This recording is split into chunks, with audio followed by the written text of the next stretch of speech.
guys, so we put the call out on Facebook last week if anyone had any questions about the inner workings of the band.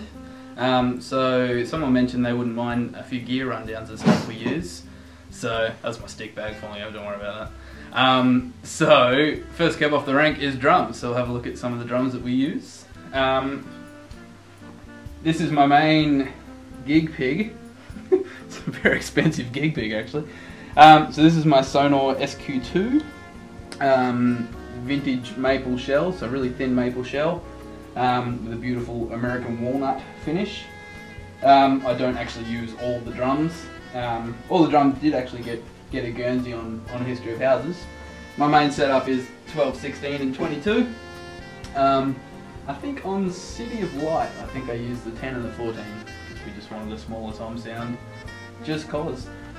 This one doesn't do a hell of a lot of our recording, but it pretty much does all our gigs, locally at least, just because it sounds great on stage, and it works. Vintage drums don't work, that's why new drums are really nice. So that's that one. That's my baby. It's my newest, most modern drum kit. This is my 1981/1982 Sonor Phonic. German engineering at its finest. Ridiculously heavy, like stupidly heavy. It doesn't do many gigs now because it's just too heavy. But it's a fun little kit. It sounds really great for like a big open dark rocky thing. It gets quite a lot of use. So it's a 13, 16, and 22 by 14. It's a cool sounding kit. And this bad boy, Big Blue. Big Blue is my most recent acquisition. I picked this up a couple of months ago. This is a 1968 Ludwig. 13, 16, 22 by 14. It's beautiful. Most of the History of Houses, well probably half the album was done on a 1967 Ludwig. Same sizes, same shells and stuff. So I fell in love with that kit when we were doing the album, so I decided that I definitely needed to have one for myself. So this is that.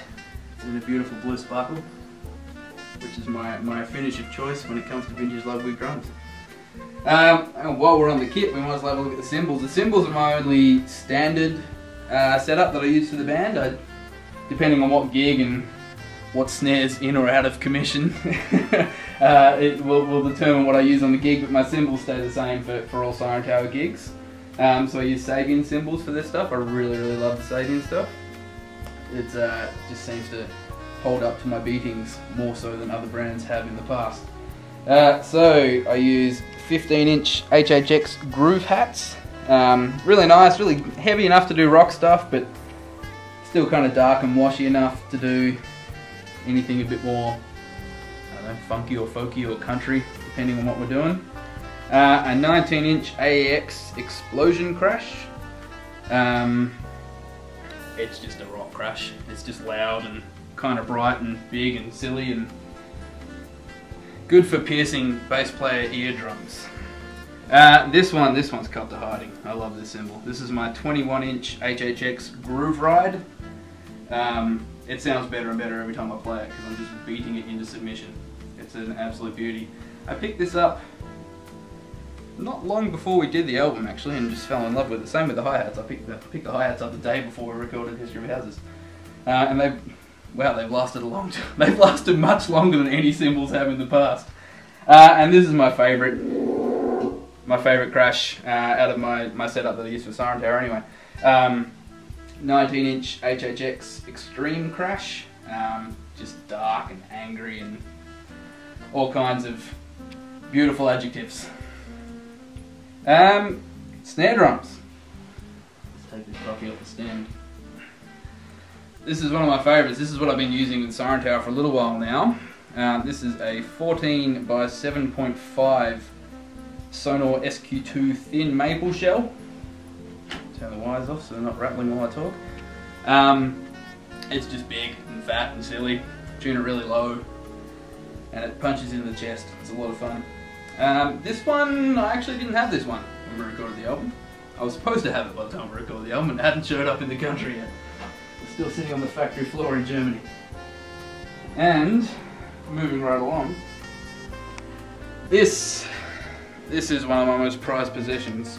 This is my 21st birthday present from my wife. This is a 14 by 6.5 Brady Jarrah block. Brady drums are made about 25 minutes from here actually. Beautiful drum, heavy and big and thick and angry. This one, the only song I can remember definitely using it on History of Houses was King River, which I'm pretty sure I forced the guys to let me use it because every single person I know who plays drums had already recorded it and I hadn't. So I used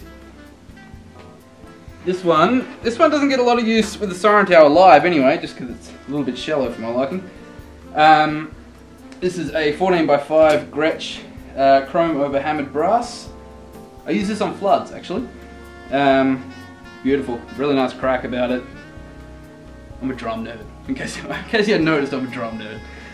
Yeah, really nice crack. It just barks for days. It's one of those ones that live sound guys absolutely hate. So there's that. And this one's probably gotten the least use out of the lot of them, but I absolutely love it. This is the one that matches my Sonor kit, 14 by 5.5 Sonor SQ2. I use this on the sharp end because it tunes up high really nicely, nice and cracky and woody and all kinds of fun things.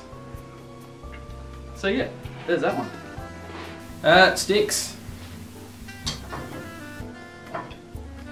I've been using ProMark sticks for a while now. They're the only sticks that I've found that were durable, that weren't snapping almost instantly like a few other sticks that I've used in the past.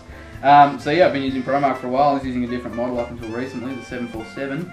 But I've just discovered these ones. They're the Select Balance series. It's a new thing that they're doing, which I couldn't be more happy with. This is the rebound balance. So it's a 5B, which is a little bit thicker at the butt end and has a longer taper. So it rebounds really nicely. I'm stoked with them.